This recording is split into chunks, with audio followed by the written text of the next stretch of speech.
Hi, I'm Buck, your personal tour guide to the Federal Reserve. I'm here to introduce you to one of the most complex but effective institutions in the United States. But don't worry, I'll explain it all in plain English. Just beside me is a roadmap of where we're going. Together, we'll walk through the Federal Reserve System, literally. And along the way, I'll show you just what goes on around here and why it's important. By the end of this tour, you too will be able to explain the Federal Reserve in plain English. There is no other agency of government which can overrule actions that we take. There is no other agency of government which can overrule actions that we take. There is no other agency of government which can overrule actions that we take. That would effectively be a takeover of monetary policy by the Congress, a repudiation of the independence of the Federal Reserve, which would be highly destructive to the stability of the financial system, the dollar, and our national economic situation. The Federal Reserve does not own any gold at all. We have not owned gold since 1934.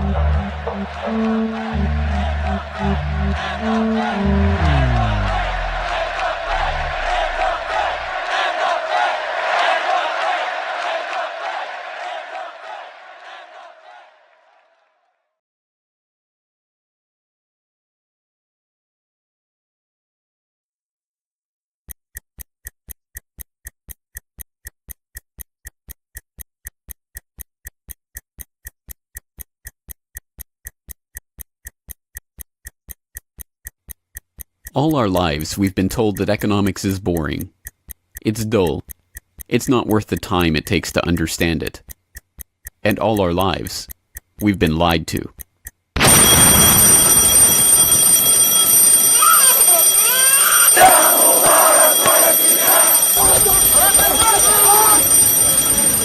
War, poverty, revolution. They all hinge on economics, and economics all rests on one key concept. Money. Money. It is the economic water in which we live our lives. We even call it currency. It flows around us, carries us in its wake, drowns those who are not careful. We use it every day, in nearly every transaction we conduct. We spend our lives working for it, worrying about it, saving it, spending it, pinching it. It defines our social status. It compromises our morals. People are willing to fight, die, and kill for it. But what is it? Where does it come from? How is it created? Who controls it? It is a remarkable fact that, given its central importance in our lives, not one person in 100 could answer such basic questions about money as these. So if you were planning a family, you'd want to know where babies come from. Yeah. And this is a lot about banking. So let me ask you, where does money come from? Where does the money come from? Where does any The money... government prints it. Just print it off. Where does money come from? How is new money created? By labor. People work and produce wealth, and the money is supposed to match that wealth. Where does money come from? Well, I have a pretty different outlook on money. It actually comes from, like, trees, right? But why is this? How could we be so ignorant about a topic of such importance? Where does money come from is a basic, childlike question. So why is our only response the childlike answer meant as a joke? It grows on trees. Such a profound state of ignorance could not come about naturally. From the time we are children, we are curious about the world and eager to learn about the way it works. And what could lead to a better understanding of the way the world works than a knowledge of money, its creation and destruction? Yet discussion of this topic is fastidiously avoided in our school years and ignored in our daily life. Our monetary ignorance is artificial, a smoke screen that has been erected on purpose and perpetrated with the help of complicated systems and insufferable economic jargon. But it doesn't take an economist to understand the importance of money. Deep down, we all know that the wars, the poverty, the violence we see around us hinges on this question of money. It seems like a 1,000-piece jigsaw puzzle just waiting to be solved. And it is. The puzzle pieces, taken together, create an image of the Federal Reserve, America's central bank and the heart of the country's banking system. Despite its central importance to the economy, relatively few have heard of it, and fewer still know what it is, despite the bank's attempts at self-description. Our economy runs on a complex system of exchange of goods and services, in which money plays a key part. Coin, currencies, savings, and checking accounts, the overall supply of money is managed by the Federal Reserve. Money is the medium through which economic exchanges take place, and money as a standard of value helps us to set prices for goods and services. The job of managing money, monetary policy, is to preserve the purchasing power of the dollar while ensuring that a sufficient amount of money is available to promote economic growth. The Federal Reserve also promotes the safety and soundness of the institutions where we do our banking. It ensures that the mechanisms by which we make payments, whether by cash, check, or electronic means, operate smoothly and efficiently. And in its fiscal role, acts as the banker for the United States government. Now, these duties comprise the major responsibilities of our central bank. But in order to really understand the Federal Reserve, we must first understand its origins and context. We must deconstruct the puzzle. The first piece of that puzzle lies here, in the White House. This is where the Federal Reserve Act, then known as the Currency Bill, was signed into law after passing the House and Senate in late December 1913. The New York Times of Christmas Eve 1913 described the festive scene. The Christmas spirit pervaded the gathering. While the ceremony was a little less impressive than that of the signing of the Tariff Act on October 3rd last in the same room, the spectators were much more enthusiastic and seized every occasion to applaud. There in the White House that fateful December evening, President Wilson signed away the last veneer of control over the American money supply to a cartel, a well-organized gang of crooks so successful, so cunning, so well hidden that even now, a century later, few know of its existence, let alone the details of its operations. But those details have been openly admitted for decades. Of course, just as we have been taught to find economics boring, we have been taught that this story is boring. This is the way the Federal Reserve itself tells it. The United States was facing severe financial problems. At the turn of the century, most banks were issuing their own currency, called banknotes. The trouble was, currency that was good in one state was sometimes worthless in another. People began to lose confidence in their money, since it was only as sound as the bank that issued it. Fearful that their bank might go out of business, they rushed to exchange their banknotes for gold or silver. By attempting to do so, they created the Panic of 1907. During the panic, people streamed to the banks and demanded their deposits. The banks could not meet the demand. They simply did not have enough gold and silver coin available. Many banks went under. People lost millions of dollars. Businesses suffered, unemployment rose, and the stability of our economic system was again threatened. Well, this couldn't go on.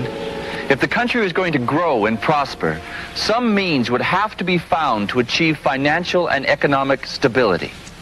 To prevent financial panics like the one in 1907, President Woodrow Wilson signed the Federal Reserve Act into law in 1913. But this is history as told by the victors, a revisionist vision in which the creation of a central bank to control the nation's money supply is merely a boring historical footnote, about as important as the invention of the zipper or an early 20th century hula hoop craze. The truth is that the story of the secret banking conclave that gave birth to that Federal Reserve Act is as exciting and dramatic as any Hollywood screenplay or detective novel yarn, and all the more remarkable for the fact that it is all true. We pick up the story, appropriately enough, under cover of darkness. It was the night of November 22nd, 1910, and a group of the richest and most powerful men in America were boarding a private rail car at an unassuming railroad station in Hoboken, New Jersey. The car, waiting with shades drawn to keep onlookers from seeing inside, belonged to Senator Nelson Aldrich, the father-in-law of billionaire heir to the Rockefeller dynasty, John D. Rockefeller Jr. A central figure on the influential Senate Finance Committee where he oversaw the nation's monetary policy, Aldrich was referred to in the press as the general manager of the nation. Joining him that evening was his private secretary Shelton, and a who's who of the nation's banking and financial elite. A. Pyatt Andrew, the Assistant Treasury Secretary, Frank Vanderlip, President of the National City Bank of New York, Henry P. Davison, a senior partner of J.P. Morgan Company, Benjamin Strong Jr., an associate of J.P. Morgan and president of Bankers Trust Co., and Paul Warburg, heir of the Warburg banking family and son-in-law of Solomon Loeb of the famed New York investment firm Kuhn, Loeb and Company. The men had been told to arrive one by one after sunset to attract as little attention as possible. Indeed, secrecy was so important to their mission that the group did not use anything but their first names throughout the journey so as to keep their true identities secret even from their own servants and waitstaff. The movements of any one of them would have been reason enough to attract the attention of New York's voracious press, especially in an era where banking and monetary reform was seen as a key issue for the future of the nation. A meeting of all of them, now that would surely have been the story of the century. And it was. Their destination? The secluded Jekyll Island off the coast of Georgia, home to the prestigious Jekyll Island Club whose members included the Morgans, Rockefellers, Warburgs, and Rothschilds. Their purpose? Davison told intrepid local reporters who had caught wind of the meeting that they were going duck hunting. But in reality, they were going to draft a reform of the nation's banking industry in complete secrecy. G. Edward Griffin, the author of the best-selling The Creature from Jekyll Island and a longtime Federal Reserve researcher, explains. What happened is that the banks decided that since there was going to be legislation anyway to control their industry, that they wouldn't just sit back and wait and see what happened and cross their fingers that it would be okay.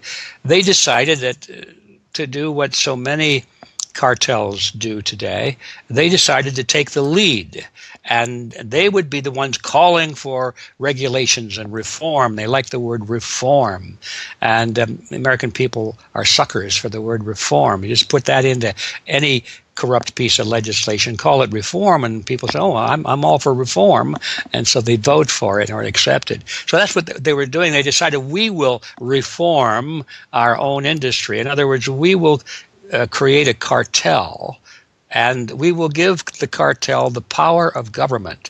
We'll take our cartel agreement so that we can self-regulate to our advantage, and we'll call it the Federal Reserve Act.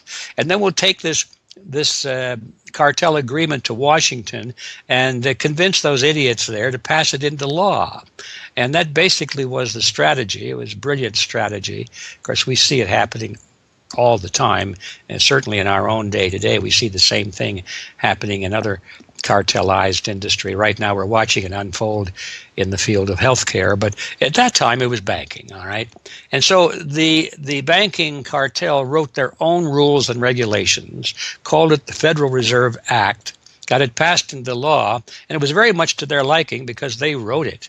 And in essence, what they had created is a set of rules which made it possible for themselves to regulate their industry, but they went even beyond that. In fact, it's clear to me when I was reading their letters and their conversations at the time and the debates that they never dreamed that Congress would go along and also give them the right to issue the nation's money supply. I mean, not only were they now going to regulate their own industry, which is what they started out as wanting to do, but they got this incredible gift that they didn't dream would be given to them, although they were negotiating for it.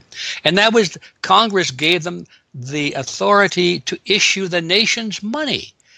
And Congress gave away the sovereign right to issue the nation's money to the private banks. And so all of this was in the Federal Reserve Act, and the American people were joyous because they were told and they were convinced that this was finally a means of controlling this big creature from Jekyll Island. Amazingly enough, they were successful, not just in conspiring to write the legislation that would eventually become the Federal Reserve Act, but in keeping that conspiracy a secret from the public for decades. It was first reported on in 1916 by Bertie Charles Forbes, the financial writer who would later go on to found Forbes magazine. But it was never fully admitted until a quarter century later, when Frank Vanderlip wrote a casual admission of the meeting in the February 9th, 1935 edition of the Saturday Evening Post. I was as secretive, indeed as furtive, as any conspirator. I do not feel it is any exaggeration to speak of our secret expedition to Jekyll Island as the occasion of the actual conception of what eventually became the Federal Reserve System. Over the course of their 9 days of deliberation at the Jekyll Island Club, they devised a plan so overarching, so ambitious, that even they could scarcely imagine that it would ever be passed by Congress. As Vanderlip put it, discovery of our plan, we knew, simply must not happen, or else all our time and effort would be wasted. If it were to be exposed publicly that our particular group had got together and written a banking bill, that bill would have no chance whatever of passage by Congress. So what precisely did this conclave of conspirators devise at their Jekyll Island meeting? A plan for a central banking system to be owned by the banks themselves, a system which would organize the nation's banks into a private cartel that would have sole control over the money supply itself. At the end of their 9-day meeting, the bankers and financiers went back to their respective offices content in what they had accomplished. The details of the plan changed between its 1910 drafting and the eventual passage of the Federal Reserve Act, but the essential ideas were there. But ultimately, this scene on Jekyll Island, too, is just one piece of a larger puzzle. And like any other puzzle piece, it has to be seen in its wider context for the bigger picture to become visible. To understand the other pieces of the puzzle and their importance in the creation of the Federal Reserve, we have to travel backward in time. The story begins in late 17th century Europe. The 9 Years' War is raging across the continent as Louis XIV of France finds himself pitted against much of the rest of the continent over his territorial and dynastic claims. King William III of England, devastated by a stunning naval defeat, commits his court to rebuilding the English navy. There's only one problem: money. The government's coffers have been exhausted by the waging of the war, and William's credit is drying up. A Scottish banker, William Patterson, has a banker's solution. A proposal to form a company to lend £1 million to the government at 6% plus £5,000 management fee, with the right of note issue. By 1694, the idea has been slightly revised, a £1.2 million loan at 8% plus £4,000 for management expenses, but it goes ahead.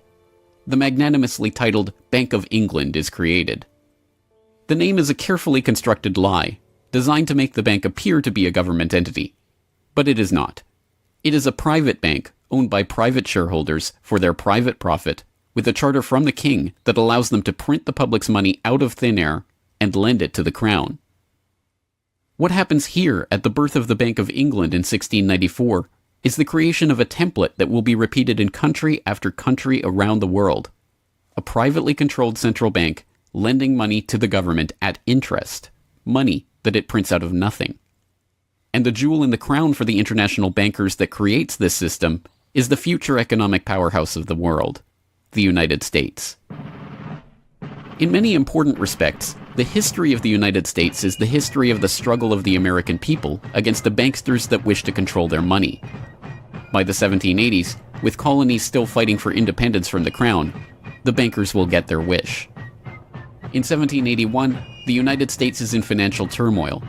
The Continental, the paper currency issued by the Continental Congress to pay for the war, has collapsed from overissue and British counterfeiting. Desperate to find a way to finance the end stages of the war, Congress turns to Robert Morris, a wealthy shipping merchant who was investigated for war profiteering just 2 years earlier. Now, as Superintendent of Finance of the United States from 1781 to 1784, he is regarded as the most powerful man in America, next to General Washington.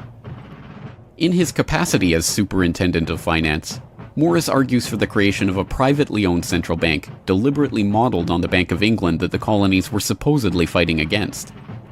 Congress, backed into a corner by war obligations and forced to do business with the bankers just like King William in the 1690s, acquiesces and charters the Bank of North America as the nation's first central bank. And exactly as the Bank of England came into existence loaning the British Crown £1.2 million, the BNA started business by loaning $1.2 million to Congress. By the end of the war, Morris has fallen out of political favor and the Bank of North America's currency has failed to win over a skeptical public. the BNA is downgraded from a national central bank to a private commercial bank chartered by the state of Pennsylvania. But the bankers have not given up yet. Before the ink is even dry on the Constitution, a group led by Alexander Hamilton is already working on the next privately owned central bank for the newly formed United States of America. So brazen is Hamilton in the forwarding of this agenda that he makes no attempt to hide his aims or those of the banking interests he serves. A national debt, if it is not excessive, will be to us a national blessing, he wrote in a letter to James Duane in 1781. It will be a powerful cement of our union. It will also create a necessity for keeping up taxation to a degree which, without being oppressive, will be a spur to industry. Opposition to Hamilton and his debt-based system for establishing the finances of the U.S. is fierce. Led by Jefferson and Madison, the bankers and their system of debt enslavement is called out for the force of destruction that it is, with Thomas Jefferson writing, "The spirit of war and indictment, since the modern theory of the perpetuation of debt, has drenched the earth with blood and crushed its inhabitants under burdens ever accumulating." Still, Hamilton proves victorious. The first Bank of the United States is chartered in 1791 and follows the pattern of the Bank of England and the Bank of North America almost exactly. A privately owned central bank with the authority to loan money that it creates out of nothing to the government. In fact, it is the very same people behind the new bank as were behind the old Bank of North America. It was Alexander Hamilton, Robert Morris's former aide, who first proposed Morris for the position of financial superintendent, and the director of the old Bank of North America, Thomas Willing, is brought in to serve as the first director of the first Bank of the United States. Meet the new banking bosses, same as the old banking bosses. In the first 5 years of the bank's existence, the U.S. government borrows $8.2 million from the bank, and prices rise 72%. By 1795, when Hamilton leaves office, the incoming Treasury Secretary announces that the government needs even more money and sells off the government's meager 20% share in the bank, making it a fully private corporation. Once again, the U.S. economy is plundered while the private banking cartel laughs all the way to the bank that they created. By the time the bank's charter comes due for renewal in 1811, the tide has changed for the money interests behind the bank. Hamilton is dead, shot to death in a duel with Aaron Burr. The bank-supporting Federalist Party is out of power. The public are wary of foreign ownership of the central bank, and what's more, don't see the point of a central bank in time of peace. Accordingly, the charter renewal is voted down in the Senate, and the bank is closed in 1811. Less than a year later, the U.S. is once again at war with England. After 2 years of bitter struggle, the public debt of the U.S. has nearly tripled from $45.2 million to $119.2 million. With trade at a standstill, prices soaring, inflation rising, and debt mounting, President Madison signs the charter for the creation of another central bank, the Second Bank of the United States, in 1816. Just like the two central banks before it, it is majority privately owned and is granted the power to loan money that it creates out of thin air to the government. The 20-year bank charter is due to expire in 1836, but still in his first term, President Andrew Jackson has already vowed to let it die prior to renewal. Believing that Jackson won't risk his chance for re-election in 1832 on the issue, the bankers forward a bill to renew the bank's charter in July of that year, 4 years ahead of schedule. Remarkably, Jackson vetoes the renewal charter and stakes his re-election on the people's support of his move. In his veto message, Jackson writes in no uncertain terms about his opposition to the bank. Whatever interest or influence, whether public or private, has given birth to this act, it cannot be found either in the wishes or necessities of the executive department, by which present action is deemed premature, and the powers confirmed upon its agent not only unnecessary, but dangerous to the government and country. It is to be regretted that the rich and powerful too often bend the acts of government to their selfish purposes. If we cannot at once, in justice to interests vested under improvident legislation, make our government what it ought to be, we can at least take a stand against all new grants of monopolies and exclusive privileges, against any prostitution of our government to the advancement of the few at the expense of the many, and in favor of compromise and gradual reform in our code of laws and system of political economy. The people side with Jackson, and he's re-elected on the back of his slogan, "Jackson and no bank." The president makes good on his pledge. In 1833, he announces that the government will stop using the bank and will pay off its debt. The bankers retaliate in 1834 by staging a financial crisis and attempting to pin the blame on Jackson, but it's no use. On January 8, 1835, President Jackson succeeds in paying off the debt, and for the first and only time in its history, the United States is free from the debt chain of the bankers. In 1836, the Second Bank of the United States charter expires, and the bank loses its status as America's central bank. It is 77 years before the bankers can regain the jewel in their crown, but it is not for lack of trying. Immediately upon the death of the bank, the banking oligarchs in England react by contracting trade, removing capital from the US, demanding payment in hard currency for all exports, and tightening credit. This results in a financial crisis known as the Panic of 1837, and once again Jackson's campaign to kill the bank is blamed for the crisis. Throughout the late 19th century, the United States is rocked by banking panics brought about by wild banking speculation and sharp contractions in credit. By the dawn of the 20th century, the bulk of the money in the American economy has been centralized in the hands of a small clique of industrial magnates, each with a near monopoly on a sector of the economy. There are the Astors in real estate, the Carnegies and the Schwabs in steel, the Harrimans, Stanfords, and Vanderbilts in railroads, the Mellons and the Rockefellers in oil. As all of these families start to consolidate their fortunes, they gravitate naturally to the banking sector.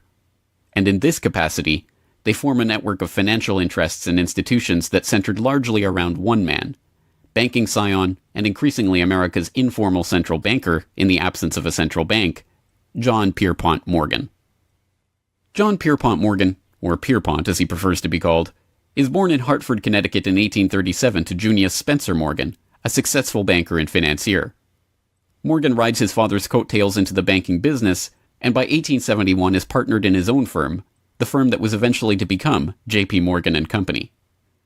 It is Morgan who finances Cornelius Vanderbilt's New York Central Railroad. It is Morgan that finances the launch of nearly every major corporation of the period, from AT&T to General Electric to General Motors to DuPont. It is Morgan who buys out Carnegie and creates the United States Steel Corporation, America's first billion-dollar company. It is Morgan who brokers a deal with President Grover Cleveland to save the nation's gold reserves by selling $62 million worth of gold to the Treasury in return for government bonds. And it is Morgan who, in 1907, sets in motion the crisis that leads to the creation of the Federal Reserve. That year, Morgan begins spreading rumors about the precarious finances of the Knickerbocker Trust Company, a Morgan competitor and one of the largest financial institutions in the United States at the time. The resulting crisis, dubbed the Panic of 1907, shakes the U.S. financial system to its core. Morgan puts himself forward as a hero, boldly offering to help underwrite some of the faltering banks and brokerage houses to keep them from going under. After a bout of hand-wringing over the nation's finances, a congressional committee is assembled to investigate the Money Trust, the bankers and financiers who brought the nation so close to financial ruin and that wield such power over the nation's finances. The public follows the issue closely, and in the end a handful of bankers are identified as key players in the Money Trust's operations, including Paul Warburg, Benjamin Strong Jr., and J.P. Morgan. Andrew Gavin Marshall, editor of the People's Book Project, explains. At the beginning of the 20th century, there was an investigation following the greatest of these financial panics, which was in 1907. And this investigation was on what was called the Money Trust, which found that three banking interests, J.P. Morgan, National City Bank, and the Citibank of New York, I believe it was, basically controlled the entire financial system. So three banks. And the public hatred towards these institutions was unprecedented.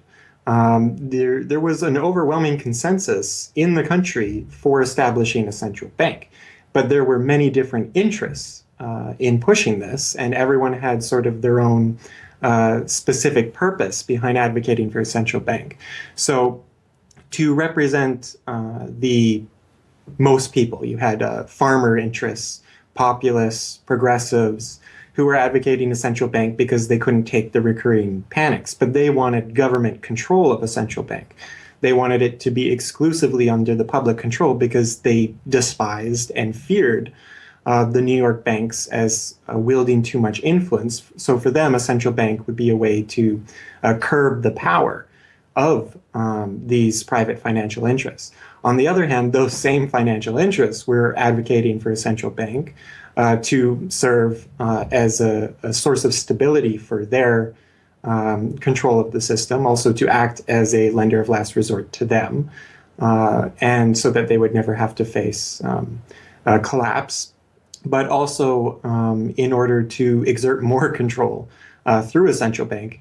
The private New York banking community wanted a central bank under the exclusive control of them. There's a shocker. So you had all these various different interests which converged.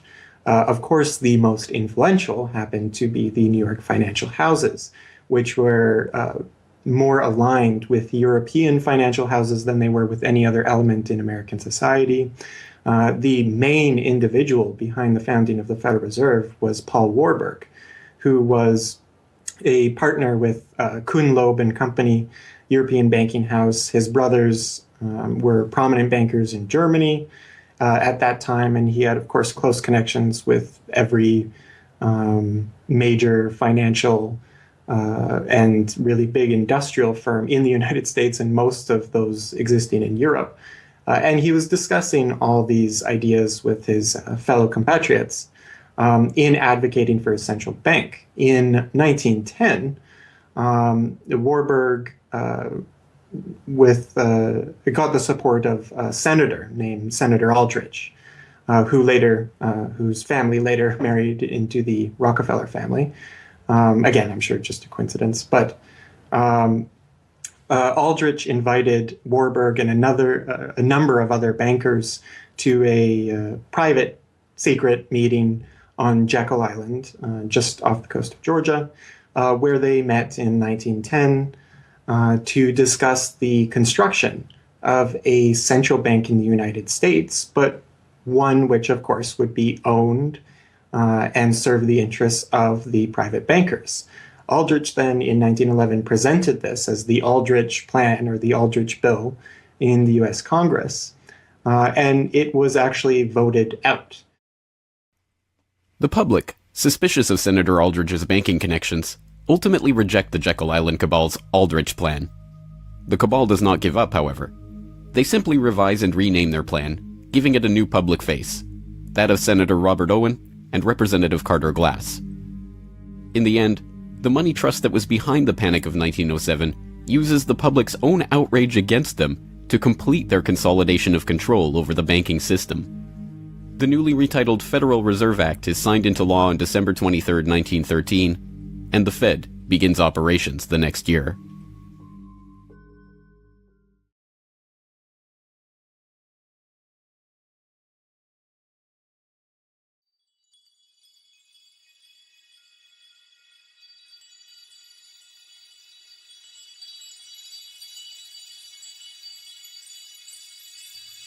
So how does the Federal Reserve System work? What does it do? Who owns and controls it? These are the basic questions that would get to the heart of the fundamental question, what is money? And that is why the answer to these questions have been shrouded in impenetrable economic jargon. Even the Federal Reserve's own educational propaganda, which has an unusual tendency towards cutesy animation and talking down to its audience, has a difficult time summarizing the Fed's mission and responsibilities. According to the Fed, to achieve these goals, the Fed, then and now, combines centralized national authority through the Board of Governors, remember that on the map, with a healthy dose of regional independence through the reserve banks. A third entity, the Federal Open Market Committee, brings together the expertise of the first two in setting the nation's monetary policy. Precisely what imaginary gaggle of schoolchildren is this economic gibberish aimed at? The simple truth, hidden behind the sleight of hand of economic jargon and magisterial titles, is that a banking cartel has monopolized the most important item in our entire economy: money itself. We are taught to think of money as the pieces of paper printed in government printing presses or coins minted by government mints. While this is partially true, in this day and age, the actual notes and coins circulating in the economy represent only a tiny fraction of the money in existence. Over 90% of the money supply is in fact created by private banks as loans that are payable back to the banks at interest. Although this simple fact is obscured by the wizards of Wall Street and gods of money who want to make the money creation process into some special art of alchemy carefully overseen by the government, the truth is not hidden from the public. In December 1977, the Federal Reserve Bank of New York published another of its dumbed-down cartoon-ridden information pamphlets for the general public, attempting to explain the functions of the Federal Reserve System. There in black and white, they carefully explain the money creation process. Commercial banks create checkbook money whenever they grant a loan, simply by adding new deposit dollars to accounts on their books in exchange for a borrower's IOU. Banks create money by monetizing the private debts of businesses and individuals. That is, they create amounts of money against the value of those IOUs. There it is, in plain English. The vast majority of money in the economy, the checkbook money in our accounts at the bank and that we use in our electronic transfers and digital payments, is created not by a government printing press, but by the bank itself. It is created out of thin air as debt, owed back to the bank that created it at interest. This means that bank loans are not money taken from other bank depositors, but new money simply conjured into existence and placed into your account. And the bank is able to create much more money than it has cash to back up those deposits. The Fed claims to be the entity overseeing and backing up the banking industry. It was established, according to its own propaganda, to stabilize the system and prevent bank runs like the Panic of 1907 from happening again. Throughout much of the 1800s, almost any organization that wanted could print its own money. As a result, many states, banks, and even one New York druggist did just that. In fact, at one time, there were over 30,000 different varieties of currency in circulation. Imagine the confusion. Not only were there multitudes of currencies, some were redeemable in gold and silver, others were backed by bonds issued by regional governments. It was not unusual for people to lose faith both in the value of their currency and in the entire financial system. With many people trying to withdraw their deposits at once, sometimes the banks didn't have enough money on hand to pay their depositors.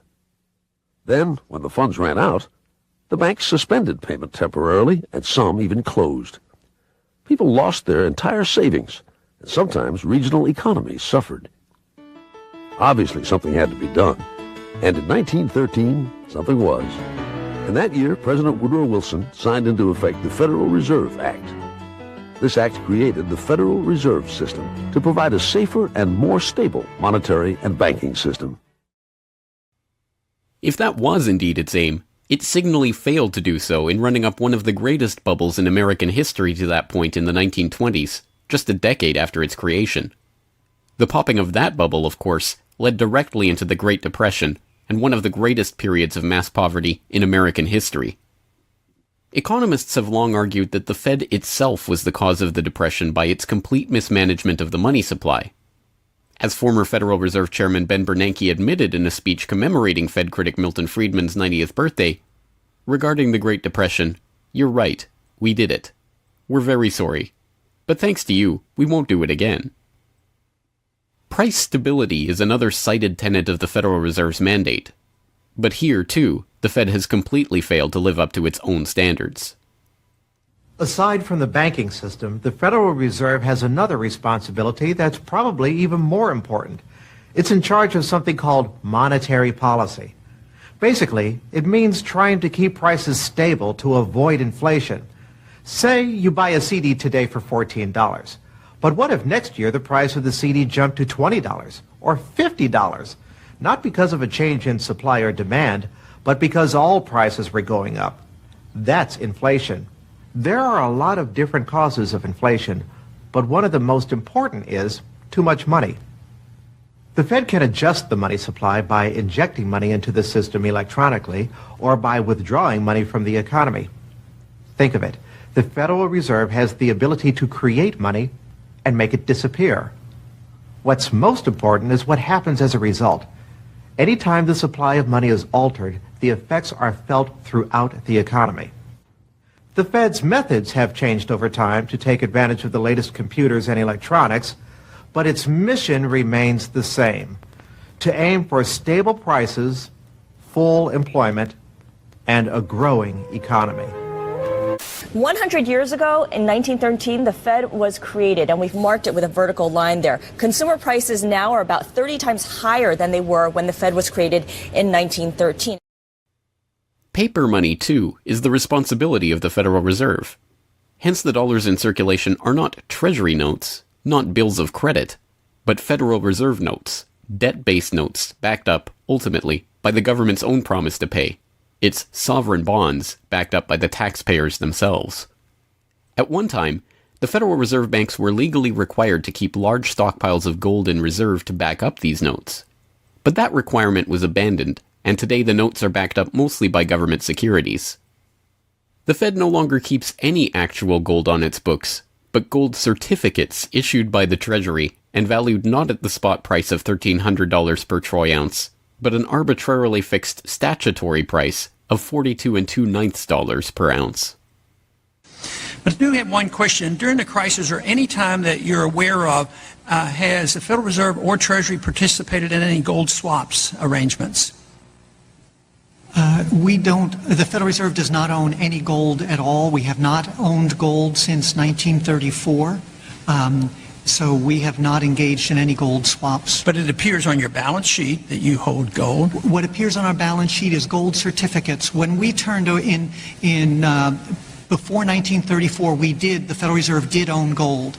We turned that over by law to the Treasury and received in return for that gold certificates. If the Treasury entered into, because under the Exchange Stabilization Fund, I would assume they probably have the legal authority to do it. They wouldn't be able to do it then because you have the securities for essentially all the gold? No, we have no interest in the gold that is owned by the Treasury.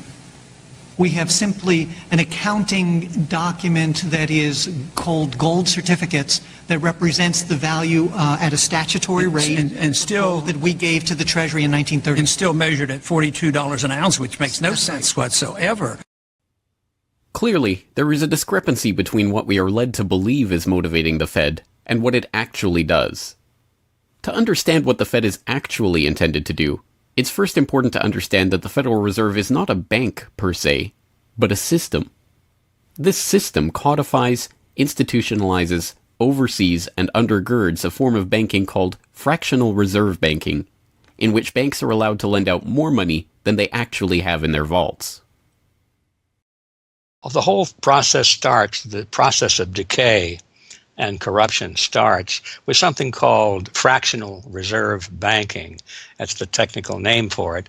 And what that really means is that as the banking institution developed over several centuries, starting, of course, in Europe, it developed the practice of legalizing a certain dishonest accounting procedure.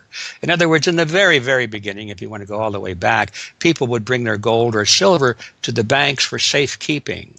And they say, give us a paper receipt. And we don't want to guard our silver and our gold because, people could come in the middle of the night and they could kill us or tie us up and threaten us, and they'll get our gold and silver, so we can't really guard it. We'll take it to the bank and have them guard it, and we just want a paper receipt so that we can take the receipt back and get our gold anytime we want. And so in the beginning, money was receipt money. They could then, instead of changing or exchanging the gold coins, they could exchange the receipts, and people would accept the receipts just as well as the gold, knowing they could get the gold. And so these paper receipts being circulated were, in essence, the very first examples of paper money. Well, the banks learned early on that game that here they were sitting on this pile of gold and all these paper receipts out there. People weren't bringing the receipts in anymore. Very few of them, maybe 5%, maybe 7% of the people would bring in their paper receipts and ask for the gold. So they said, why don't we just sort of give more receipts out than we have gold? They'll never know because we only are asked at the best 7% of it, so we can create more receipts for gold than we have, and we can collect interest on that because we'll loan that into the economy and we'll charge interest on this money that we don't really have. And it's a pretty good gimmick, don't you think? And they, well, yeah, of course. And so that's how fractional reserve banking started. And now it's institutionalized, and they teach it in school. No one ever questions the integrity of it or the ethics of it. They say, well, that's the way banking works. And isn't it wonderful that we now have this flexible currency and we have prosperity and all of this sort of thing? So it all starts with this concept of fractional reserve banking. And the trouble is with that is it works most of the time, but every once in a while, there are a few ripples that come along that are a little bit bigger than the other ripples, and maybe one of them is a wave, and more than 7% will come in and ask for their gold. Maybe 20% will come in, or 30%. And well, now the banks are embarrassed because the fraud is exposed. They say, well, we don't have your gold. What do you mean you don't have my gold? I gave it to you and put it on deposit, and you said you'd safeguard it. Well, we don't have it. We loaned it out. So then the word gets out, and everybody and their uncle comes and lines up for their gold. And of course, they don't have it, and the banks are closed. They have bank holidays, and the banks are embarrassed. They go out of business. People lose their savings, and you have these terrible banking crashes that were ricocheting all around the world prior to this time. And that's what caused the concern. One of the things that caused the concern of the American people, they didn't want that anymore. They wanted to put a stop to that. And that was the whole purpose, supposedly, of the Federal Reserve System, was to put a stop to that. But since the people who designed the plan to put a stop to it were the very ones who were doing it in the first place, you can not be surprised that their solution was not a very good one insofar as the American people were concerned. Their solution was to expand it, not to control it, but to expand it. See, prior to that time, this little game of fractional reserve banking was localized at the state level. Each state was doing its own little fractional reserve banking system. Each state, in essence, had its own Federal Reserve. Central banks were authorized by state law to do this sort of thing, and that was causing all this problem. And so the Federal Reserve came along and said, well, no, we're not going to do this at the state level anymore because look at all the problem it's causing. We're going to consolidate it all together, and we're going to do it at the national level. The key to this system, of course, is who controls this incredible power to regulate the economy by setting reserve requirements and targeting interest rates. The answer to this question, too, has been deliberately obscured. The Federal Reserve System is a deliberately confusing mishmash of public and private interests, reserve banks, boards and committees, centralized in Washington and spread out across the United States. So you have the Federal Reserve Board in Washington, appointed by the president. That's the only part of this system that is directly dependent upon the government for input. That's the federal part, that the government, the president specifically, gets to choose a few select governors. The 12 regional banks, the most influential of which is the Federal Reserve Bank of New York, essentially based in Wall Street to represent Wall Street, is representative of the major Wall Street banks who own shares in the private, not federal, but private Federal Reserve Bank of New York. All the other regional banks are also private banks. They vary according to how much influence they wield, but the Kansas City Fed is influential, the St. Louis Fed, the Dallas Fed. But the New York Fed is really the center of this system. And precisely because it represents the Wall Street banks who appoint the leadership of the New York Fed. So the New York Fed has a lot of public power, but no public accountability. It has no oversight. It does not answer to Congress the way that the chairman of the Federal Reserve Board of Governors does. And even then, the chairman of the Federal Reserve Board, who is appointed by the president, does not answer to the president. He does not answer to Congress. He goes to Congress to testify, but the policy that they set is independent. So they have no input from the government. The government can't tell them what to do, legally speaking. And of course, they don't.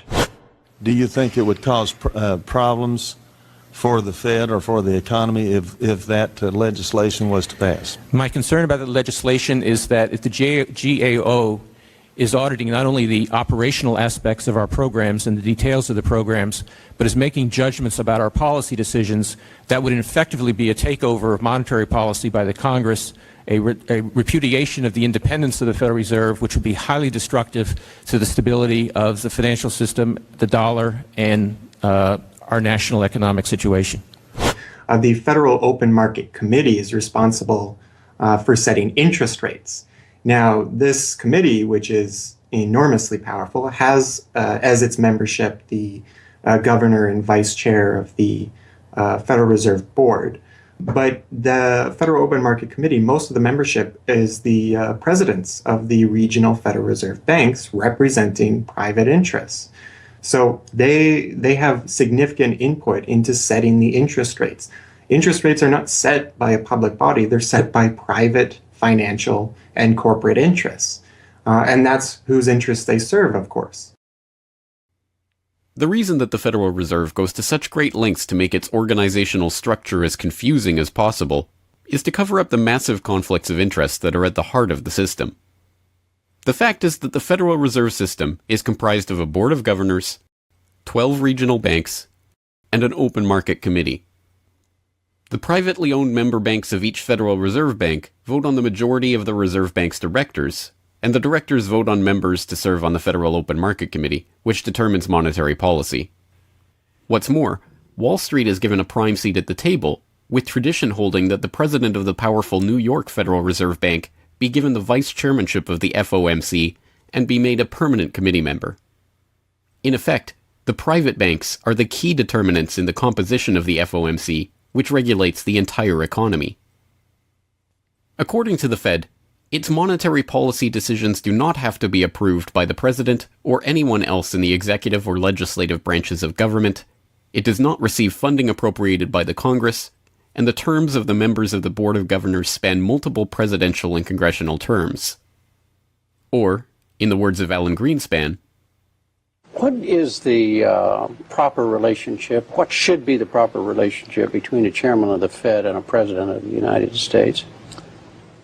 Well, first of all, the Federal Reserve is an independent agency, and that means basically that there is no other agency of government which can overrule actions that we take. The Fed goes on in its self-mythologization to state that it is not a private, profit-making institution. This characterization is dishonest at best, and an outright lie at worst. The regional banks are themselves private corporations, as noted in a 1928 Supreme Court ruling. Instrumentalities like the national banks or the Federal Reserve Banks, in which there are private interests, are not departments of the government. They are private corporations in which the government has an interest. This point is even admitted by the Federal Reserve's own senior counsel. Our regulations do specify overall terms for the lending, but the day-to-day operation of the banking activities are conducted by the Federal Reserve banks. They are banks, and indeed they do lend, and they do interact they're their with own depositors. agency then, essentially, They are in not that agencies. regard. Yes, they're not agencies, Your Honor. They're persons under FOIA. Each Federal Reserve Bank, the stock is owned by the member banks in the district, 100% privately held. They have private boards of directors. Majority of those boards are appointed by the independent banks, private banks in the district. They're not agencies. These private corporations issue shares that are held by the member banks that make up the system, making the banks the ultimate owners of the Federal Reserve Banks. Although the Fed's profits are returned to the Treasury each year, the member banks' shares of the Fed do earn them a 6% dividend. According to the Fed, the fixed nature of these returns means that they are not being held for profit. Despite the dishonest nature of this description, however, it is important to understand that the bankers who own the Federal Reserve indeed do not make their money from the Fed directly. Instead, the benefits are much less obvious and much more insidious.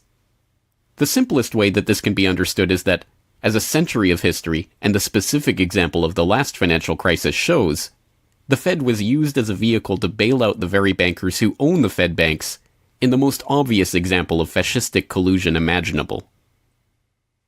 A handful of financial institutions have enriched themselves as a result of institutional speculation on a large scale, as well as manipulation of the market, And secondly, what they have done is that they have then gone to their governments and said, well, we are now in a very difficult situation and you need to give us money so that we can retain the stability of the financial system. And who actually lends the money or brokers the public debt? The same financial institutions which are the recipients of the bailout. Okay, and so what you have is a circular process. It's a diabolical process. You're lending money. You're not lending money. You're handing money to the large financial institutions, and then this is leading up to a mounting public debt in the trillions. Okay. And then you say to the financial institutions, we need to establish a new set of treasury bills and government bonds, etc., which of course are sold to the public, but they are always brokered through the financial institutions, which establish their viability and so on and so forth. And the financial institutions will probably buy part of this public debt. So that in effect what the government is doing is financing its own indebtedness through the bailouts. It hands money to the banks, but to hand the money to the banks, it becomes indebted to those same financial institutions, and then it says, well, we now have to emit large amounts of public debt. Please, can you help us? And then the banks will say, well, your books are not quite in order. And then the government will say, well, obviously they're not in order because we've just handed you $1.4 trillion of bailout money, and we're now in a very difficult situation, so we need to borrow money from the people who are, in fact, the recipients of the bailout. So this is really what we're dealing with. We're dealing with a circular process. The 2008 crisis and subsequent bailouts are merely the latest and most brazen examples of the fundamental conflicts of interest at the heart of America's privately owned central banking system. Beginning with the collapse of Lehman Brothers in September of that year, the Federal Reserve embarked on an unprecedented program of bailouts and special zero-interest lending facilities for the very banks that had caused the subprime meltdown in the first place. By the cartelization of the Federal Reserve structure, and thus not by accident, it was the very bank presidents who had overseen their banks' lending practices that ended up in the director positions of the Federal Reserve banks that voted on where to direct the trillions of dollars in bailout money. And unsurprisingly, they directed it toward their own banks. A stunning 2011 Government Accountability Office report examined $16 trillion of bailout facilities extended by the Fed in the wake of the crisis and exposed numerous examples of blatant conflicts of interest. Jeffrey Immelt, chief executive of General Electric, served as a director on the board of the Federal Reserve Bank of New York. At the same time, the Fed provided $16 billion in financing to General Electric. JP Morgan Chase chief executive Jamie Dimon, meanwhile, was also a member of the board of the New York Fed during the period that saw $391 billion in Fed emergency lending directed to his own bank. In all, Federal Reserve Board members were tied to $4 trillion in loans to their own banks. These funds were not simply used to keep these banks afloat, but actually to return these Fed-connected banks to a period of record profits in the same period that the average worker saw their real wages actually decrease and the economy on Main Street slow to a standstill. Ben Bernanke, at that time the chairman of the Federal Reserve Board of Governors, was confronted about these conflicts of interest by Senator Bernie Sanders upon the release of the GAO report in June 2012. Senator, you raised an important point, which is that this is not something the Federal Reserve created. This is in the statute. Congress in the Federal Reserve Act said this is the governance of the Federal Reserve, and more specifically that bankers would be on the board. And 6 out of 9. Sorry? 6 out of 9 in the regional banks are come from the banking industry. That's correct. And that is in the law. And right. I'll answer your question, though. The answer to your question is that Congress set this up. We have tried. I think we've made it into something useful and valuable. We do get information from it. But if Congress wants to change it, of course, we will work with you to find alternatives. Bernanke is completely right. These conflicts are, in fact, a part of the institution itself. A structural feature of the Federal Reserve that was baked into the Federal Reserve Act itself over 100 years ago by the bankers who conspired to cartelize the nation's money supply. You could not ask for a more succinct reason why the Federal Reserve itself, this admitted cartel of banking interests, needs to be abolished. But you could get one.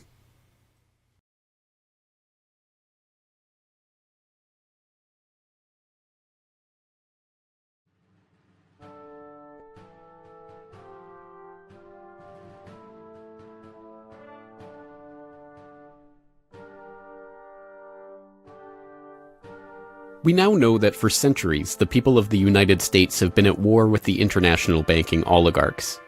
That war was lost, seemingly for good, in 1913, with the creation of the Federal Reserve. With the passage of the Federal Reserve Act, President Woodrow Wilson consigned the American population to a century in which the money supply itself has depended on the whims of the banking cabal. A century of booms and busts, bubbles and depressions, has led to a wholesale redistribution of wealth toward those at the very top of the system. At the bottom, the masses toil in relative poverty, single-income households becoming double-income households out of necessity, their quality of life being slowly eroded as the Federal Reserve notes that pass for dollars are themselves devalued. Worse yet, the fraud itself perpetuates Alexander Hamilton's persistent myth that a national debt is necessary at all. The US is now locked into a system whereby the government issues bonds to generate the funds for their operations, bonds that are backed up by the taxation of the public's own labor. The perpetrators of this fraud, meanwhile, remain in the shadows, largely ignored by a general public that could instantly recognize the latest Hollywood heartthrob or pop idol, but have no clue what the head of Goldman Sachs or the New York Fed does, let alone who they are. This cabal bear allegiance to no nationality, no philosophy or creed, no code of ethics. They are not even motivated by greed, but power. The power that the control of the money supply inevitably brings with it.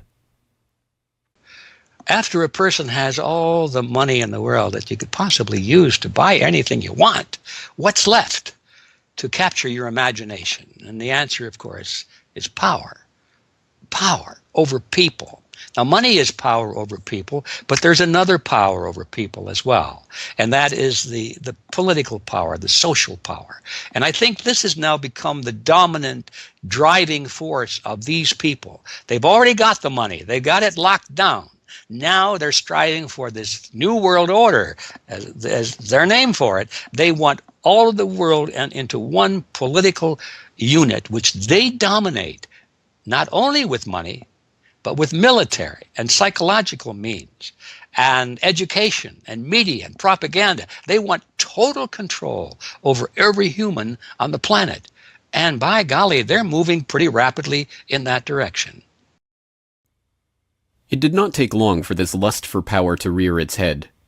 In 1921, just 7 years after the Fed began operations, the same J.P. Morgan-connected banking elite that founded the Federal Reserve incorporated an organization called the Council on Foreign Relations with the goal of taking over the foreign policy apparatus of the United States, including the State Department. In this quest, it was remarkably successful. Although there are only about 4,000 members in the organization today, its membership has included 21 Secretaries of Defense, 18 Treasury Secretaries, 18 Secretaries of State, 16 CIA directors, and many other high-ranking government officials, military officers, business elite, and, of course, bankers. The first director of the CFR was John W. Davis, J.P. Morgan's personal lawyer and a millionaire in his own right. Together with its sister organizations in Britain and elsewhere around the world, these groups would work together toward what they called a New World Order of total financial and political control directed by the bankers themselves. As Carroll Quigley, noted Georgetown historian and mentor of Bill Clinton, wrote in his 1966 work, Tragedy and Hope, A History of the World in Our Time, the powers of financial capitalism had a far-reaching aim, nothing less than to create a world system of financial control in private hands, able to dominate the political system of each country and the economy of the world as a whole. This system was to be controlled in a feudalist fashion by the central banks of the world acting in concert, by secret agreements arrived at in frequent private meetings and conferences. The apex of the system was to be the Bank for International Settlements in Basel, Switzerland, a private bank owned and controlled by the world's central banks, which were themselves private corporations. This is why the bankers and their partners in government and business conspired to bring about the 2008 crisis. Not for the pursuit of money, but power. In the same way the bankers used the panic of 1907 to consolidate their control over the money supply, they hope to use the 2008 crisis and subsequent panics, which they themselves have created, to consolidate their political control. The International Summit for the Global Financial Crisis has been expanded from G7 to G20 because the leading 7 developed countries cannot solve the crisis alone. This expanded meeting raises the question whether a new global financial system will be created. So is this some sort of new world order, which Gordon Brown kind of alluded to?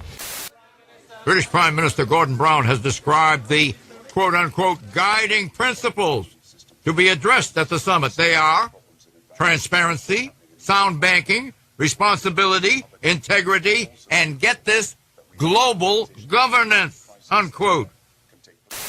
I think a new world order is emerging, and with it the foundations of a new and progressive era of international cooperation. The inevitable conclusion, one that flows necessarily from the true understanding of this situation, is that the Federal Reserve System needs to be consigned to the dustbin of history. After a century of enslavement, it is time for the American public to finally throw off the bankers' debt chains. If there was ever a point in human history to start questioning alternatives, this would be it. And to think that where we are and simply say, oh, well, this is the best of our options. How many of the best options lead to self-destruction? Doesn't sound like a best option. I think that with a world of 7 billion people, we can probably come up with something better than a system in which a few thousand people benefit so much at the expense of everything else on this world, and at the expense of the potential for the future of mankind. They're leveraging our future. And so long as we accept this way of thinking, so long as we accept these institutions as having dominance, that's the direction we'll be going. So I think reform is a good way to try and stall and to push back directly against the expanding and evolving power structures. But a radical change is what's really needed, and that has to be built from the bottom up. But I think that these two processes can and should go together in parallel. If you've made it this far, congratulations. You are now better informed on the economic history of the United States and the truth about the Federal Reserve than 99% of the population. If you do nothing else, then just working to get those around you educated on this information alone will have a profound effect. Once they learn of the scam, many are motivated to do something about it, and they, in turn, inform others. This is the viral nature of suppressed truth, and it is the reason that more people are aware of and energized by the issue of the Federal Reserve and the nature of money than ever before. Perhaps even more amazingly, this movement is spreading to other parts of the globe. Recognizing the interlocking nature of the modern global economy and the international nature of the banking oligarchy, movements to abolish the Federal Reserve have sprung up in Europe, where protests against the cartelized central banking system are taking place in over 100 cities, attracting 20,000 people on a weekly basis. I started this movement because I realized that the Federal Reserve Act, in my opinion, is one of the most worst laws in the whole world. So a private banking company is lending America the money, and in my opinion, America is not any more democratic. The Federal Reserve tells the government what to do, and that's a problem. It's a very big problem, especially in the US. Why is it a global issue, and why are people doing it here in Germany? Because when you realize that this finance system, it's a global system, you have to go to the really beginning of the system. And in my opinion, It's also the World Bank and the International Fund of Currencies and stuff like this. But at the beginning of all this is a law from 1913. Woodrow Wilson signed it. And this is the beginning of all this hardcore capitalism we are suffering right now from. And the only way to stop this is maybe to break this law. But what if the burgeoning movement to end the Fed is successful? What system do people propose as the answer? There have been several proposals along different lines by various researchers. Some argue for a return to America's colonial roots of debt-free money issued by state-run banks, pointing to the Bank of North Dakota as one already functioning, successful model of this approach. Others advocate a decentralized system of alternative and competing currencies that greatly reduce or even eliminate altogether the need for a central bank. Some argue for currencies whose mathematical nature prevent them from being merely conjured into existence whenever a federal government wants to wage another war of aggression or forge another link in the seemingly endless train of governmental tyranny and abuse. Sound money, cryptocurrencies, state banks, LETS programs, self-issued credit, these and many other solutions have all been proposed, and many of them are in use in different localities today. Once we understand the scam that has taken place, the gradual consolidation of wealth and power in the hands of an elite few banking oligarchs, and the growing impoverishment of the masses, all in the name of banking funny money created out of nothing and loaned to the public at interest, we can choose to get active or to do nothing at all. Central banks have been defeated in America before, and they can be defeated again. The question of how we decide to change this system is not rhetorical. It will either be answered by an informed, engaged, active population working together to create viable alternatives and to dismantle the current system, or it will be answered by the same banking oligarchy that has been controlling the money supply, and indeed the lifeblood of the country, for generations. Now, 1 century after the creation of the Federal Reserve System, we have a choice to make. Whether the next century, like the one before it, will be a century of enslavement, or, transformed by the actions and choices that we make in the light of this knowledge, a century of empowerment.